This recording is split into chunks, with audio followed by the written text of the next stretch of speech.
এখন সবাইকে যারা মোবাইল দিয়ে আপনার HTML CSS এগুলো শিখে যাচ্ছেন, ওয়েব ডেভেলপমেন্ট শিখে যাচ্ছেন, তাদের জন্য আমি এই কোর্সটি তৈরি করছি। এখন আমরা শিখতে শুরু করি HTML বেসিক আমরা শুরু করে দিই। পি মানে এসি প্যারাগ্রাফ আমি আগে লিখে রেখেছি, কারণ মোবাইলে লিখতে একটু টাইম লাগে, যাতে আপনাদের সময় নষ্ট না হয়। পি মানে প্যারাগ্রাফ। ওইদিকে আমরা আউটপুটে দেখতে পারবো যে এই যে প্যারাগ্রাফটা আমি লিখেছি প্যারাগ্রাফ।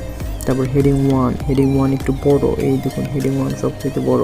তারপর হচ্ছে হেডিং 4 হচ্ছে তার থেকে ছোটো। এগুলো আপনারা ইউজ করতে করতে ইজি একদম। এগুলো আশা করি সবাই জানেনি। বাটন মানে বাটনের ভিতরে যেগুলো থাকে। দেন অ্যাঙ্কর মানে যেটা দিয়ে আমরা লিঙ্ক তৈরি করি। এই দেখুন অ্যাঙ্কর, এটা ক্লিক করলে একটা কিছুর মধ্যে চলে যাবে, একটা সাইটের নাম দিতে পারি। দেন আমরা UL মানে আনঅর্ডার লিস্ট। তারপর IMG ফর্ম মানে ফর্ম। আমরা শুধু তারা একটি ইংলিশ জানি, তারা এগুলো ধরতে পারবো। OL মানে অর্ডার লিস্ট। ডিভ মানে ডিভিশন মানে ভাগ। সেকশন মানে সেক। আর বডি মানে তো আমরা বুঝি মানে পুরোটা বডি। অ্যান্ড টাইটেল, পেজের যে টাইটেল থাকবে, এই জায়গায় টাইটেল উপরে থাকবে। দেন এগুলো সব ইজি। অ্যান্ড CSS আমরা একটু পরে যাই। আসলে আমরা HTML আসলে বোঝার পরে তারপরে আমি আবারও কয়েকটা ভিডিও বানাবো, যেটার মাধ্যমে আপনাদের সবাইকে বুঝে দেওয়ার চেষ্টা করব।